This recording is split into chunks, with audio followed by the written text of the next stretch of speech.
Welcome and hello. This is a video tutorial on HEC HMS, and in this lesson, I'm going to describe basin model properties and map layers.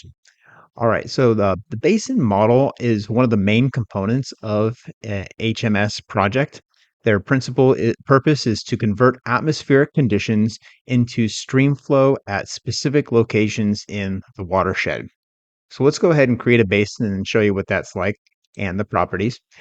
So I actually need to create a project really quick. I'm going to call it video 7, and I'm going to put it in my video 7 projects directory. Okay. All right. So I have my project created. Let's go ahead and create a basin. So go up to components and then basin model manager. You can also just go create component basin model, but let's use the manager tool. Click new, and then let's just call this basin 1 and create. We've created our basin. Now we have a basin models directory in our watershed explorer with our basin 1 we just created. And if you look down below that, we have our components editor. And these are the basin model properties I'm going to be explaining in this video. The last attribute here is terrain data, and that's the one I actually want to fill out first, and then I'll talk about all the others. Before I do that, I'm going to download some files from a project I found on the HEC website. So I will leave a link to this URL here. If you scroll down a little bit and click on this gis.zip file and then download that, that'll download the project files. And then here it is, it's downloaded. So I'm just going to open that up and then navigate to my project here, which is, okay, I'm going to put the terrain layer in my terrain directory. So here's the downloaded file. Here's the .tiff file that I'm going to use for my terrain. So I'm just going to copy that, paste it into my terrain directory. There it is. I'm going to put all the other files from that downloaded .zip file into maps. So let's just go over here. I'll just grab them all and paste. Okay, now back to HMS. I'm going to create a terrain data manager, a terrain layer real quick. I'll just call this terrain data 1 and next, and then navigate to not maps, but terrain directory. Is this the correct? Yes. Terrain, and then here's that TIFF file, select and finish. All right, so now we have our basin 1 or terrain data 1. Now I need to link them together. So I'm going to click on basin 1, come down here to the component editor, select terrain data 1, save, and then I'm going to skip the projection because that should already be in place. All right, so we have something to look at here while we're talking about all the other properties. So from top to bottom, the description is just a string. You can type in a description for that basin. Next one down is the unit system. So our options here is metric or English, sometimes called US customary. All parameter data in a basin must be in the same unit system. If you change the unit system, all data will be automatically converted to the new system. And time series data, paired data, and gridded data will be its own unit system. But if you're running a compute simulation, then those units would be converted appropriately. All right, next attribute down is sediment, yes or no. Now, all the rest of them are either yes or no values, and the default value is no. So if you just leave it at no, that's default, nothing happens. But when you select yes, like for sediment, for instance, this would mean that a sediment simulation components are added to basin elements, such as surface erosion and wash off. Reach elements, for instance, include erosion, deposition, and sediment transport, whereas your reservoirs, for instance, would include sediment settling and sediment transport. All right, replace missing values, yes or no. If it's no, then nothing changes. But what might happen is you may get an error when simulating if there are missing values. So replace missing values, yes, would allow the user to proactively replace missing values with something else like 0.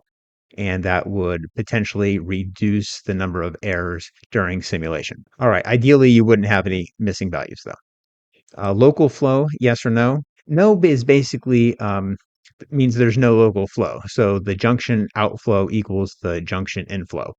But if you have local flow on, then the junction outflow would equal the junction inflow plus your local flow. And that local flow is the sum of all subbasin and source outflows entering a junction. However, any flow that moves through a routing element is not considered local flow. Next is unregulated output. So we have yes and no to that. Selecting no means no changes will be made to the computation.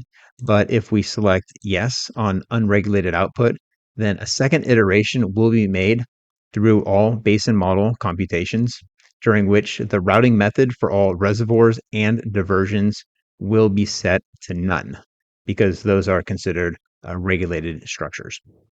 And the last one here is flow ratio, yes or no. Again, if no selected, then nothing happens. But if you select yes, that would allow the user to increase or decrease the computed flow to a subbasin or source elements by a fixed ratio, where that the default value is 1.0, but of course you can change that to less than 1, like 0.5, that would make it half, 2.0, that would make it double, and so on. Not all elements need to have a specified flow ratio. If it's not specified, the default of 1.0 will hold. All right, well, that's it for the Basin model parameters. The other part of this lesson I want to talk about is adding map layers. Now, at the very beginning, you saw me add some map layers to a directory, which I have saved here to my maps directory, which we downloaded and moved into this directory, if you were following along with me. So what we do to add those map layers is go up to view and then map layers. And what we have already is this terrain layer, because we have terrain data that we added as part of our Basin model. But I can very easily just click on add and then navigate to those map layers. It's not in the terrain directory though, it is in the maps directory. And here are a number of shape files that are related to this basin model. So let's just add the first one here, HMS subbasins.shp. And then what we see here is a new layer has been added, and I unchecked it. I checked it back on, and I can actually reorder these as well by selecting one and then moving up or down.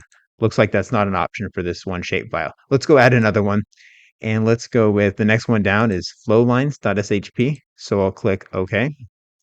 Now flowlines is kind of hard to see, so I'm going to turn the other two layers off. Okay. Okay, there we go. It's light green.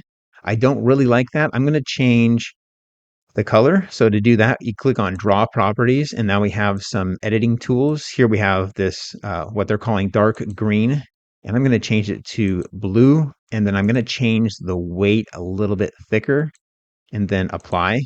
And that's maybe too thick, so let's back off and go one less thickness, and that looks good.